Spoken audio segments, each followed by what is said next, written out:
Saturday, February 8th, 2025, and egg prices are on the rise. And I've been telling you that for weeks because they're pretending that there's a bird flu. And they're saying if the bird has a flu, we've got to kill that thing. We've got to kill it. Otherwise, it might die. And if it doesn't die, well, then we've got to kill it. I don't know. I still don't get why we have to kill the birds who have flu. Those poor birds, they probably just need some soup. Anyway, I digress. Egg prices are on the rise. Not as bad as some states that I've seen, but still noticeable, and $5 a dozen.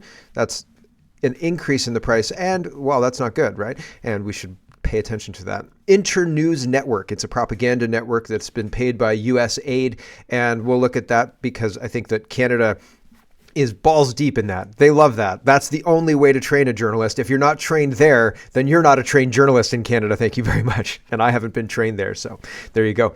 Packed Senate. Justin Trudeau is appointed 100 out of 105 senators, so we've got to abolish that Senate thing. And Pierre Poilievre's kind of quiet about that, not saying much. Prorogue Parliament, he just... Trudeau just appointed 3 more senators, so he's got to get as many in before Parliament's back and he's out. Maybe. Crazy story on how DoGE targeted the ones who violated the executive order. And it's kind of like watching Tyrion operate in the second season of Game of Thrones when he gets made Hand of the King and he starts seeding disinformation to find out where the leaks are. And yeah, it was very interesting. I loved watching it because I thought this is fun watching this guy trap all these people. And little did I know that foreshadowed what we're watching now. Weird. It's like it kind of rhymes. It's kind of weird. Simulation. Tariffs and trade barriers. So the Liberals have pretty well ignored everything that they said they were going to do to avoid the tariffs coming in on the 1st of February. They've said, we're going to appoint a border czar, and it's now the 8th of February, and it's a Saturday, and Justin Trudeau was at an economic forum yesterday, and he said, did you know that Donald Trump wasn't joking when he said 51st state? You guys, he wasn't kidding. We should take that seriously. And as soon as he said it, I said, everybody's saying that he's joking, and I'm telling you, he's deadly serious. He wants Canada, period. And the way Justin Trudeau's acting, he's handing Canada over. He's like, would you like some roast potatoes and roast carrots with that, sir? How about some gravy with your Canada? Right? Like, he's handing it over the way he's acting because Trump's going to say, listen, I have no choice. Your idiot leadership sat around and did nothing. Well, I gave them months and months to act. And then when they didn't do anything on the deadline, I gave them another 10 days. And when they didn't do anything then, I gave them another 30 days. And I just have to implement this now. Otherwise, this is ridiculous. It's like a mob boss who doesn't actually action the next step in the disciplinary action, right? So it's really, really interesting to watch our government piss away this opportunity. They continually talk about breaking down trade barriers. Yesterday, I outlined how they were not going to break down the most important trade barrier, which is East-West oil, getting Eastern Canada off Saudi oil. That's going to make a huge difference, and it doesn't do to get us off of a single customer of the United States.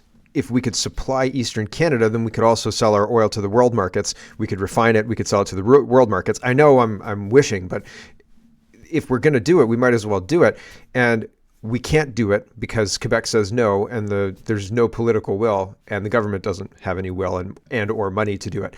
And so they don't want to do that. And so the other thing is supply management. So we're going to talk about supply management today. It looks like Doug Ford caught my show. So it's really interesting. The rhetoric coming out of Doug Ford's mouth, it could be me standing there saying this.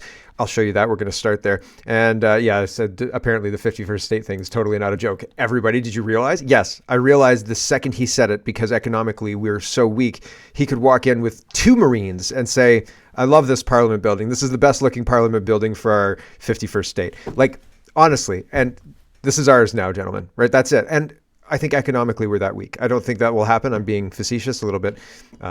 But I think we are economically that weak. And I don't think that situation will happen necessarily, but if it did, it'd be historic. Okay, here's Doug Ford. Lots to get to. Let's get to it first. We're starting with tariffs and what that means. And Doug Ford's noticed what I've noticed, that, hey, Canada's had a bunch of time and we haven't done bubkiss. We've done bubkiss. We have not done a darn thing about this. And Doug Ford's getting kind of angry. He caught my show the other day and he's like, you know what? Mark's right. Here we go. Enough's enough. I don't need to be in a room looking at the people I've talked to 1,000 times and, coming up with this idea. You know what the Trump administration wants? They've been very, very clear. They've been clear to me. They've been clear to everywhere in North America. They need to tighten up the border. It's been 4 days. The federal government says we're going to get a border czar. That's what the Trump administration wants. What takes 4 days to figure this out? Announce a border czar. We need to see the helicopters in the air. We need to see the drones in the air. We need to make sure we have the boats in the water. We need to see the boots on the ground. That's the action the Trump administration wants. They've stressed it to everyone. They've been transparent. They've been out there. Let's stop the flow of drugs going back and forth across the border. Enough's enough. See, now here, I'll explain to you and to Doug Ford what's taking so long. See, they have to craft a border czar position document, like, welcome border czar, this is what you have to do. And then within that document is the purview, like what you're allowed to do, what your jurisdiction looks like, and so on. And so they're trying to craft this description where basically they have no power and can do nothing, but it looks like they have power and it looks like they can do stuff, but the stuff they can do is bullshit. And the stuff that they can or that they should do is verboten. You can't talk about that. That's not one of the solutions that's on the table. Find something else. Find some other way to do it. We can't do that. Corporate said no. And that's it. And corporate's the Justin Trudeau government, right? And so we are in a situation where they're trying to figure out a way to put somebody like Hogan, to put somebody like Bill Blair in. Bill Blair said, we're not going to send the military down there. We don't have a military. We're not going to do that. And so Bill Blair is abdicating the Canadian military's responsibility. So what's Trump going to do? He's going to say, if Canada can't send its military, it's not a serious country, it's not a real country, so I'll send my military to bolster the border for national security purposes. And while they're there, they might as well just take over Canada. We love Putin, right? Like, we are, by our inaction, sometimes no move is a move, right? If you don't do something, that is a move, and you give your opponent the opportunity to take two moves where you didn't move, right? And maybe you think that any move you make weakens your position, so you don't move at all. That still gives your opponent two moves where you move nothing at all. And maybe now that you've started that, well, maybe your opponent just rolls right over you, right? And so we're in a situation where I don't know if the leadership's paralyzed by indecision.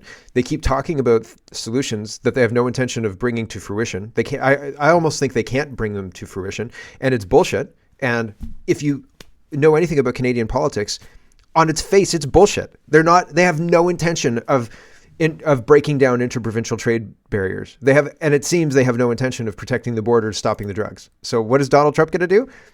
He's going to roll over them because they're not moving in this chess game. They're just sitting there completely indecision, and they're not going to move.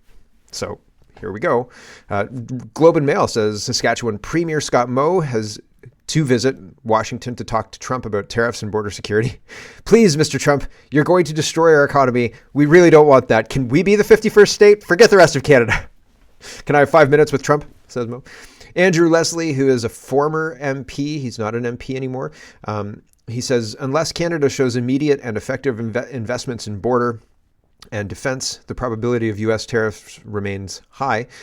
Why not deploy troops, etc., as a stopgap? Could it be that the current government actually wants a tariff fight with the United States? Ding, ding, ding. Yes, absolutely. They want a tariff fight with the United States. They are going to hand the economic destruction that causes and say Trump's a bad man who destroyed Canada. And they're going to absolve themselves of their responsibility. They're going to forget that they didn't do anything to stop this. In fact, they egged it on, and I'll show you in a minute that they're egging it on.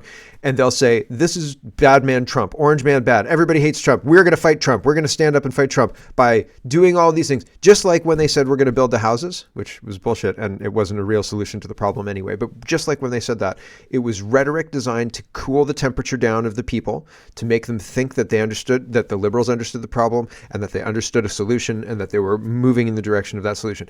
Now they're doing exactly the same thing, and they have no intention of actually bringing anything to fruition. And who would know the difference? If they actually broke up the dairy cartel, we'd have $2.50 milk for 4 gallons of milk, and Newfoundland would have cost-effective milk. Somebody would be able to farm milk, like someone would be able to become a dairy farmer out in Newfoundland to lower those prices, somebody would say, listen, I'm sure I could make milk out. I've said it. I said, I'm sure I could make milk out here. I'm sure of it. I'm sure I could get 10 cows and they could, eat stuff and they make milk, right? What kind of cows do you need? Right? But people are inventive like that, and I'm sure it would bring down the price.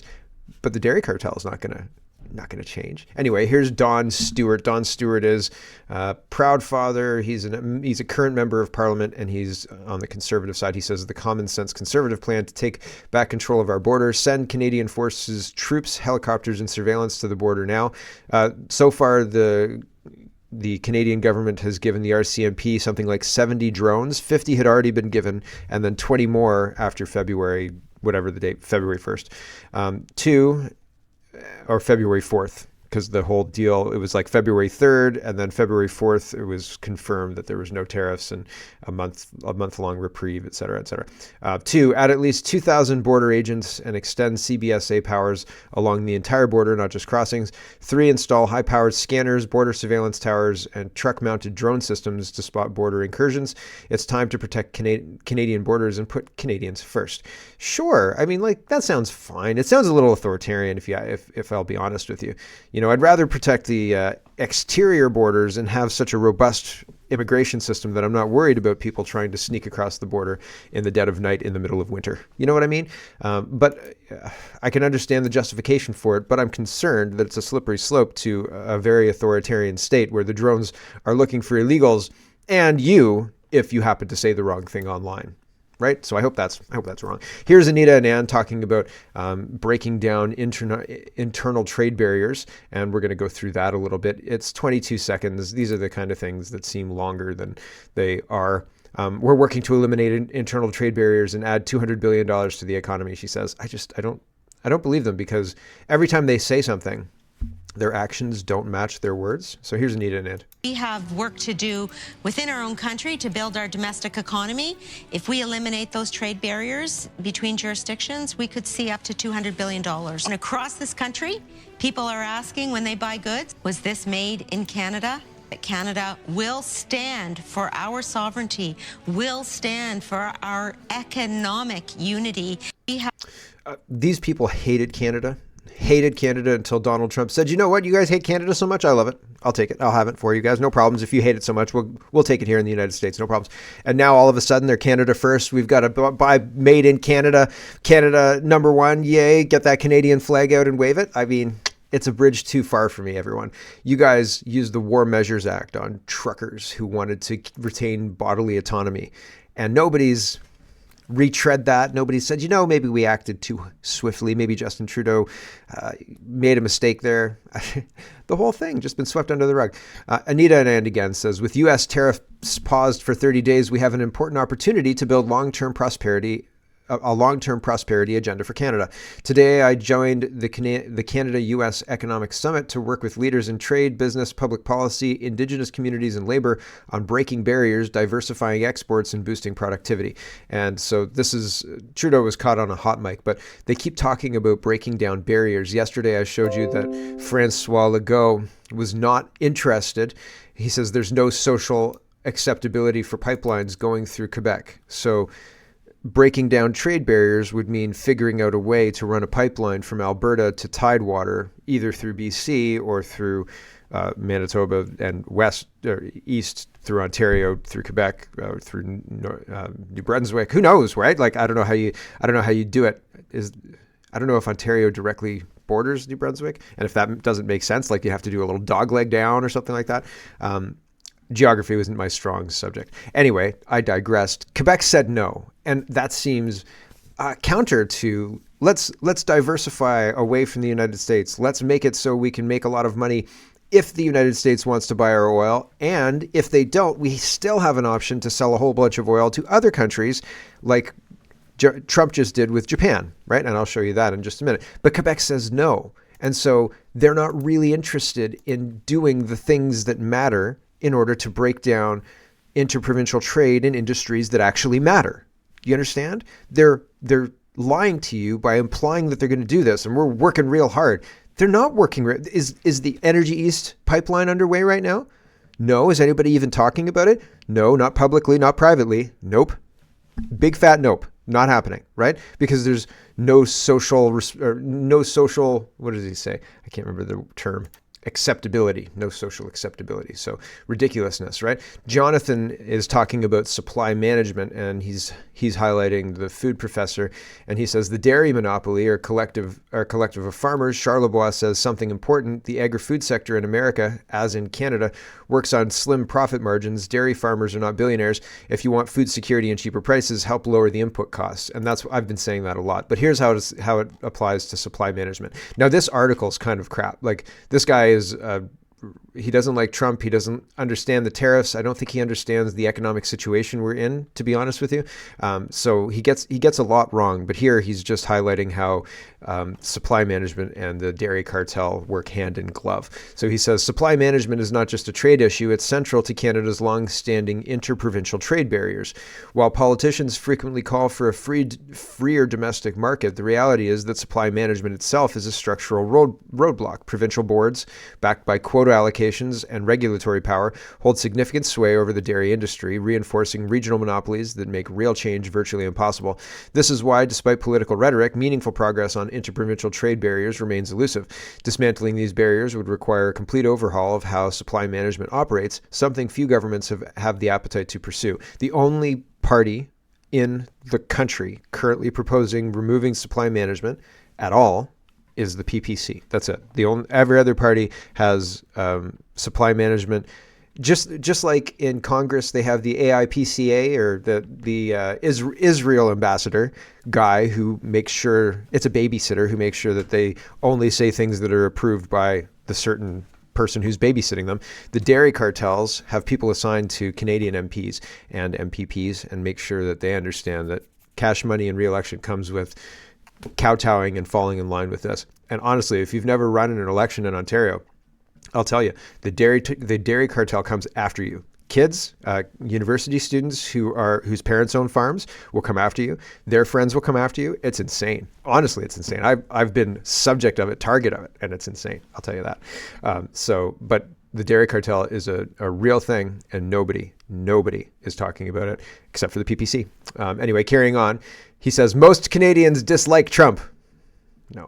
No. His style, his rhetoric, and his policies. But the reality is that he wields immense economic power. The United States accounts for nearly 25% of global GDP. Meanwhile, Ontario, Canada's most populous province, has productivity levels comparable to Alabama, one of the poorest U.S. states. Under these conditions, Canada is in no position to win a trade war with its largest trading partner. We lose bigly, okay? So as much as this guy says we hate Trump, Canadians hate Trump, that's how much we lose this trade war, okay? Over and over and over again. And despite the rhetoric, they're not meaningfully moving on Energy East. They're not meaningfully moving on getting Alberta product to Tidewater, which would diversify our customer base, which is what they're saying they would do. And if they were actually going to do it, you'd see movement. Just like Donald Trump, you see movement. You see, Malai and Bouclé, is that his name?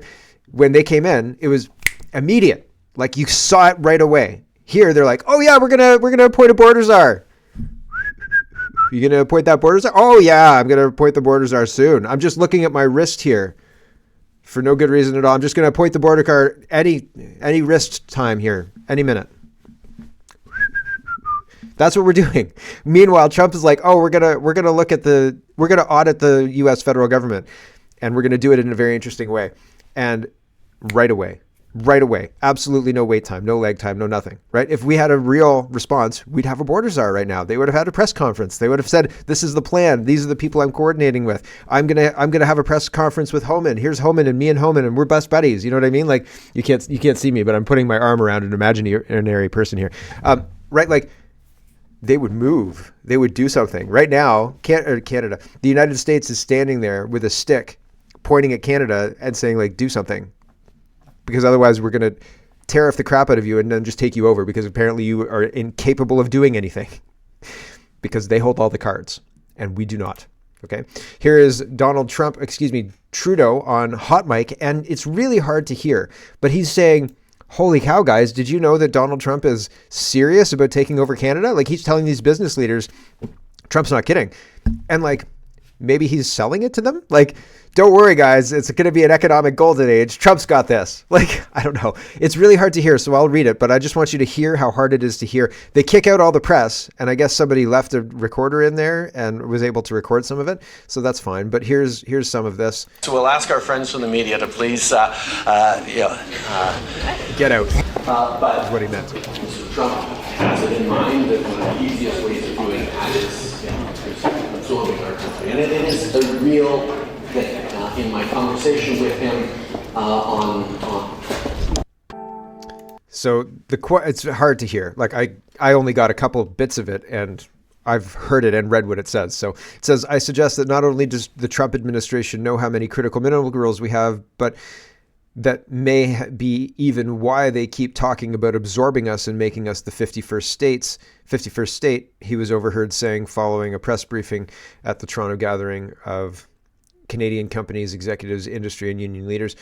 Quote, they're very aware of our resources, of what we have, and they very much want to be able to benefit from those, Trudeau said in answer from a question from the floor after the media had been ushered out of the room.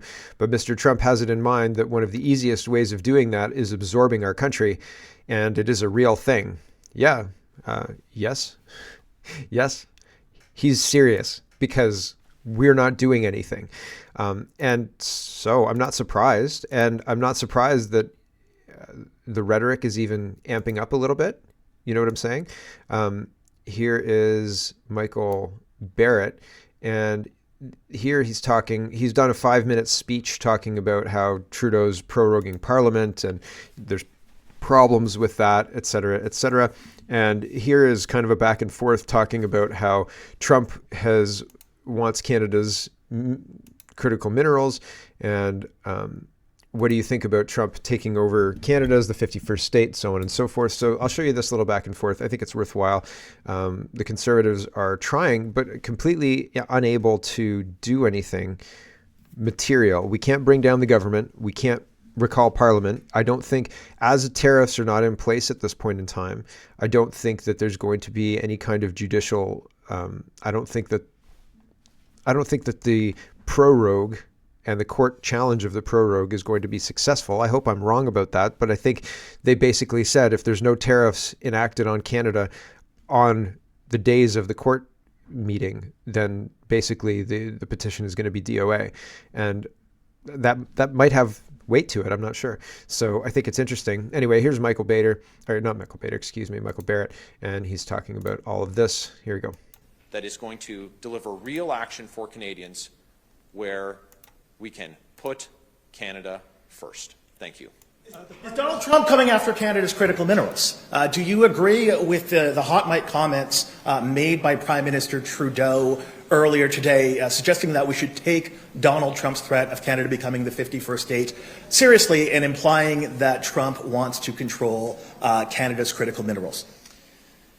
Dominic LeBlanc, the finance minister, and Justin Trudeau both told Canadians, just down the hall from here actually, that the comments by President Trump were made in jest and were not to be taken seriously.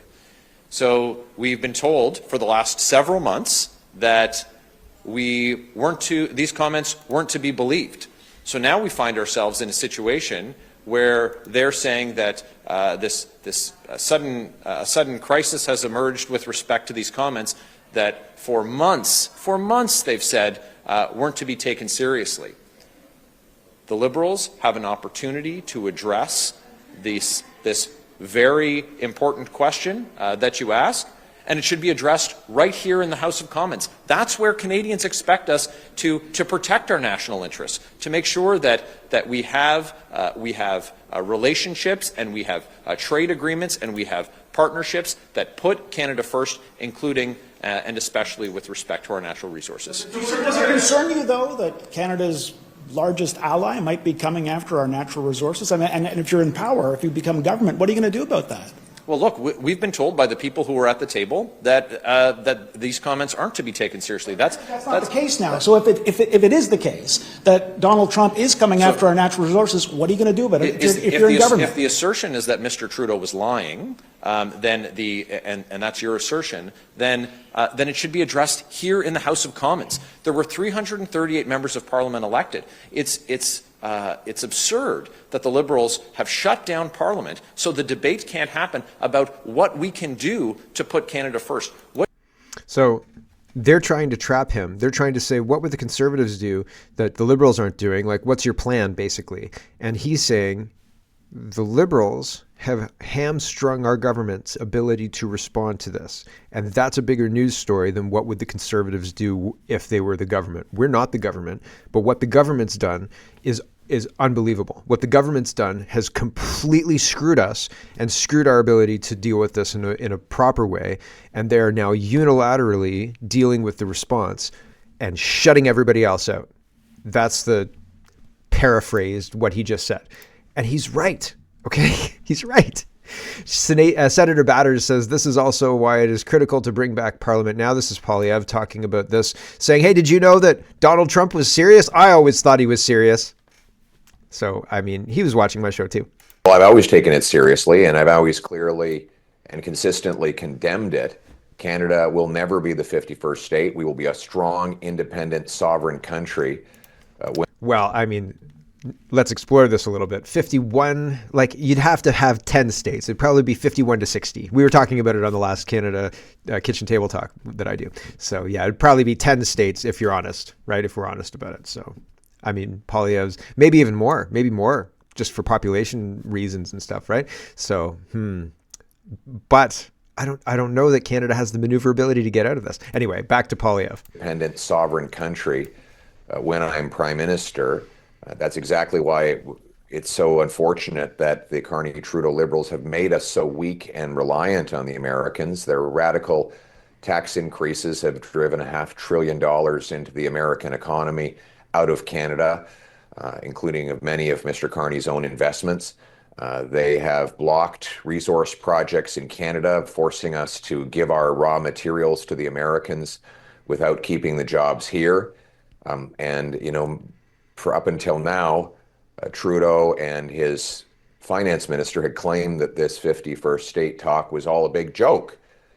So they've been treating it wrongly as a joke. And now they tell us the exact opposite. I don't know. Peacocking about we knew it was serious the whole time does not seem like the correct response to this whole thing.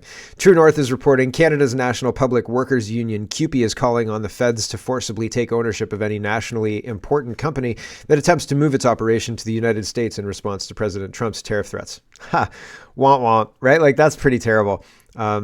So that's full-blown communism. People are responding to this, and Cosman says like these CUPE people want to seize private businesses that are considering moving to the U.S. over Trump's policies. He says, this is insane. These people want full-blown communism. Yeah, so no, that's a big fat no for me, dog. Gov.exe is corrupt, says, Bank of Canada says if we enter a recession, it's because of Donald Trump and climate change. And whatever happens, the bank must remain non-political and independent to help Canadians like they did through COVID. This is 100% propaganda, and Tiff Macklem should be fired. Yeah, well, the whole Bank of Canada apparatus seems to be acting against Canada's best interests, I think. Anyway, let's watch this. And this is clipped together from longer remarks by Tiff Macklem in the last, usually, I think it's the last 24 hours. I haven't seen the source, but gov.exe is usually pretty good with this stuff. Here we go. The structural tailwinds of peace, globalization, and demographics are turning into headwinds, and the world looks increasingly shock-prone. And we're seeing more frequent catastrophic weather events as the impacts of climate change become more pervasive. President Donald Trump's threats of new tariffs are already affecting business and household confidence, particularly in Canada and Mexico. If significant broad-based tariffs are indeed imposed, they will test the resilience of our economies in the short run and reduce long-run prosperity. We didn't get everything right through the pandemic, but in Canada, as in many other countries, inflation has come down. and we restored low inflation without causing a recession or major job losses. Guided by our frameworks, we can maintain confidence in price stability. The shared resolve of central banks to fight the post-pandemic surge in inflation helped us all bring inflation down. We need to remain evidence-based, technocratic and professional, and free of political influence. We need to be open, accountable, and transparent. The world is a tougher place today than it was just a few short years ago. And facing the headwinds will not be easy. But that's why we have independent central banks. We're designed for tough times. That's what I saw from Act Blue after Trump got elected the first time. Like, we're designed for this. Weird. Just a weird choice of words, right? Here's Donald Trump taking advantage of Canada's inability to get any kind of product to market. And so Trump... One of the things he said recently is that some people make deals and then they don't deliver. They'll, $1 billion deal and they don't have the capacity to deliver that much. He said, we'll make sure that you get what you pay for. And so Trump has the ability to deliver on this deal. And this is American jobs that he's talking about here with the Japanese prime minister, leader of Japan. Yeah, it's the prime minister. Sometimes it's president, sometimes it's prime minister. I can never remember all of them. So apologies. Bob says, remember when Justin Trudeau and the entire Liberal Party said that there was no business case to export LNG to Japan and the NDP backed them up? We have a bunch of people who are working against our country within our government currently. And they're doing it absolutely boldface. They're not shy about it. And they tell us it's for our own good, and it's not. Nick says, breaking, Japan Prime Minister Ishaba just announced that he will be working to elevate Japan's investment in the U.S. to $1 trillion. With the inauguration of President Trump, the momentum for Japanese companies to invest in the United States is growing even stronger, they said. So, and that's a huge investment, and Canada missed out. And Germany, we missed out, and missed out on a whole bunch of stuff. Here's Naya highlighting that Canada paid highlighting how much just getting off East-West oil would benefit us. And she says Canada paid $46.8 billion to Saudi Arabia for oil since 2004 because a pipeline is not socially acceptable, according to Francois Legault. However, Saudi Arabia brutalizing women is no problem in Quebec, and Liberals are good with it too. So, interesting, right? So, and I mean, not even the social differences, because if Saudi Arabia criticizes Canada's cultural whatever, then I don't care. They can criticize me, but it doesn't have any pull. I'm not going to change what I do in Canada because of Saudi Arabia's criticism. So Canadian criticism to Saudi doesn't wash, really, right? We don't have control over their country. We can criticize their country, but unless we're acting with our dollars, it doesn't seem to matter. We disagree with your policies. Give me 3 packs of smokes, today's newspaper, and my morning coffee. I'll be back tomorrow. But I disagree with all of your policies in this store here that I'm buying everything from. It's hypocritical and ridiculous, right? We clearly don't have a problem with it if we're going to spend that kind of money there. And so weird, right? But it's weird that we're we will not take oil from from Alberta. Through Quebec. Oh, that's a bridge too far, right? They don't have a sufficient thumb rule? What's the problem here? Hello, everyone. Thanks very much for watching. This is just a short version of a longer show. If you'd like to get the whole show, you can go over to CanadaPoly.com and sign up for a subscription. Just look in the drop-down tab for Shop and Donate and look for subscriptions, and you'll get immediate access to the full show. Love to see you. Thanks for watching, everybody. Have a wonderful, wonderful